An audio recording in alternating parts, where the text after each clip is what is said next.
You're listening to Civic Media. You can tune into any of our live shows on any radio station across the state with the Civic Media app. Find us in your phone's app store and listen anytime, anywhere. This is your WLAK Daily News Roundup for Lake Air, 107.5 FM and 1260 AM in Amory. For WLAK News, I'm James Kelly. After just a week of operation, a new Safe Bay location at Vineyard Church in Duluth has been temporarily shut down. The Safe Bay location is being run by the nonprofit Chum and was meant to give unhoused individuals a safe place to sleep in their vehicles overnight. A permit for the site was previously approved by the City Planning Commission, but officials now say some nearby residents have filed an appeal to the approval of that permit. The City Council will now need to review the permit and uphold it before the site can begin operating again. The City of Ashland and the Ashland Rotary Club are reconsidering plans for a splash pad in the area. The Rotary Club had planned to pay the city $2,000 each year to cover the cost of water and maintenance, which may not be enough after the city increased water rates last year. City officials are requesting the splash pad be moved from Bayview Park to Central Rail Yard Park and be operated through a well. The well would cost $20,000 to install, and the Rotary Club would donate $10,000 over 5 years for maintenance.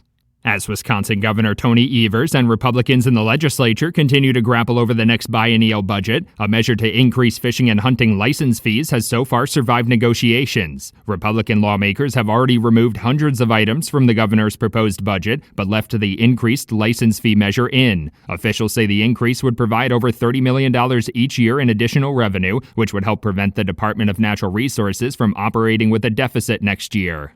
The 61st annual Aquafest is set to get underway in Rice Lake this weekend. The event will feature 10 days of family fun, including the return of the carnival, live music, and plenty of kid-friendly events. The carnival will run from Thursday night through Sunday afternoon on Lakeshore Drive, and the concerts will be held from June 5th to June 7th. This year, the concert stage will be set up in the Chamber of Commerce parking lot after the Aquafest committee failed to reach an agreement to use the usual location at the former Birchwood manufacturing site. The Wisconsin Department of Agriculture, Trade, and Consumer Protection is accepting applications for specialty crop block grants. According to a press release, the agency will accept applications for the grant program until June 9th. Eligible projects include things like research, education, or market development efforts aimed at enhancing the competitiveness of specialty crop industries. Organizations proposing eligible projects could receive grant funding through the program, ranging from $10,000 to $100,000. The Wisconsin Department of Natural Resources is reminding anglers how they can help prevent the spread of aquatic invasive species and diseases during fishing season. A number of the state's waterways have seen the introduction of invasive species like zebra mussels and spiny water fleas over recent years. DNR officials are reminding anglers to drain all the water from their bait buckets or fish containers at the site where they filled them, drain and clean their boats, and remove things like mud or plants from their gear before leaving.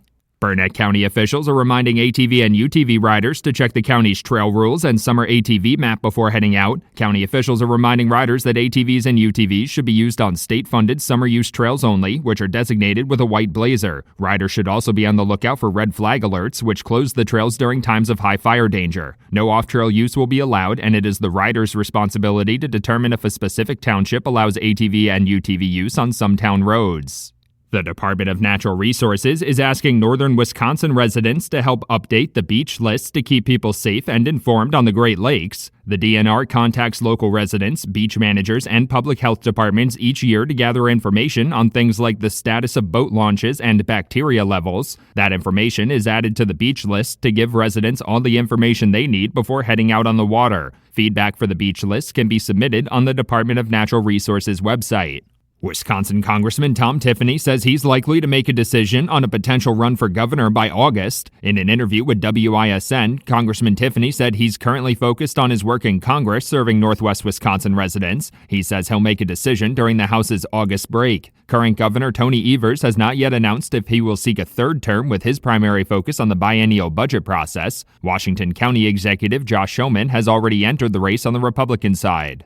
As many Wisconsin residents are at risk of losing their food assistance benefits under the budget bill recently passed by the House of Representatives, local grocery store owners are expressing concerns about their ability to stay open. According to the Wisconsin Grocers Association, food assistance programs like SNAP and Food Share are vital for smaller grocery stores. Organization officials say that if low-income residents are not able to access that food assistance and use it at their local grocery stores, they may be forced to shut down.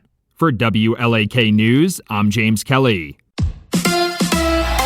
A Brewers win over Boston. Hi, I'm Mike Clemens with sports. Baseball. The Brewers and Red Sox wrapping up their series today in Milwaukee. Last night, Christian Yelich hit a walk-off grand slam in the 10th to lead the Brewers to a 5-1 win over Boston. The inning before, Yelich scored the tying run from third. Manager Pat Murphy. We've all seen that. I've been here with Yelich as long as I have. We've all seen that base hit out of him, that double, and then his base running to get you to third. That's why he's a great player. NFL, the Packers OTAs continuing today without Packers defensive back Jair Alexander. A report says the Packers will take him back if he takes a pay cut. Jair's agent says he wants to stay in Green Bay, but not with a restructured deal. In golf, the U.S. Women's Open tees off tomorrow in Wisconsin. Nelly Korda on what it's like to compete at Erin Hills. It tests every part of your game. It's very demanding. Even if you think you've hit it good, you just exhale when you see it stop. That's golfer Nelly Korda with Sports. I'm Mike Clemens. On your entertainment beat, I'm Pete Schwaba. The Memorial Day weekend's top two films, Lilo and Stitch and Mission Impossible, combined at the box office to pull in about 250 million big ones and about 540 million globally, smashing records. The total box office take from all the releases over the weekend came in at 341 million domestically. Take that, COVID pandemic. The Hall smacked down the previous record from Memorial Day, which was set in 2013 with a $314 million take, powered by films like Fast and the Furious 6, Hangover 3, and Star Trek Into Darkness. Lilo and Stitch topped the Memorial Day weekend with a record-setting 4-day take of $183 million. Mission Impossible: The Final Reckoning came in second with $77.5 million. Rounding out the top five were Final Destination: Bloodlines, Sinners, and Thunderbolts. Overall, the box office is 30% ahead of where it was at this point last year, and the studios have a $4.2 billion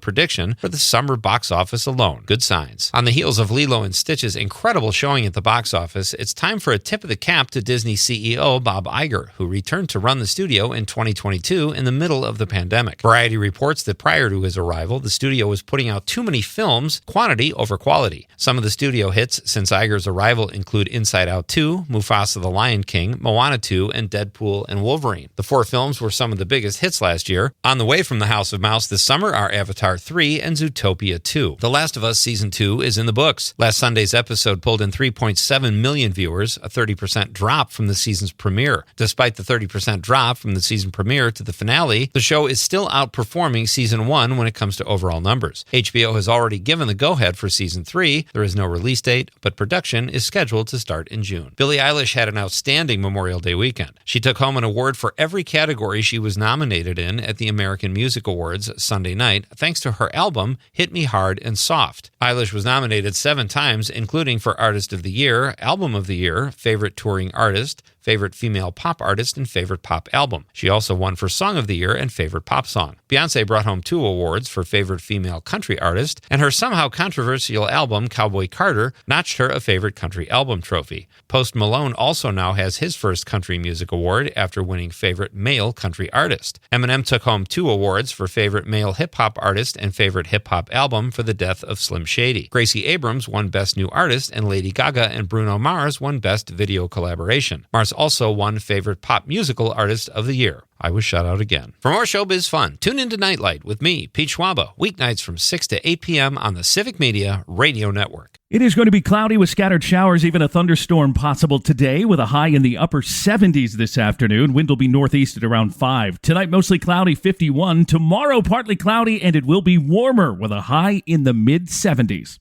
I'm meteorologist Sean Cable. Outside now, it's 53.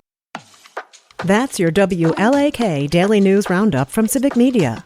Subscribe to this podcast on Spotify, Apple, or wherever you find your podcasts. Find more news at lakeair.radio. The national news cycle never stops, but it can be hard to find news about your local community. Civic Media is dedicated to providing quality local and state news coverage across Wisconsin. With the Civic Media app, you can get notifications about local stories that matter to you and your community. Find the free Civic Media app in your phone's app store and choose notifications from the menu to tell us what kind of news you want to hear about.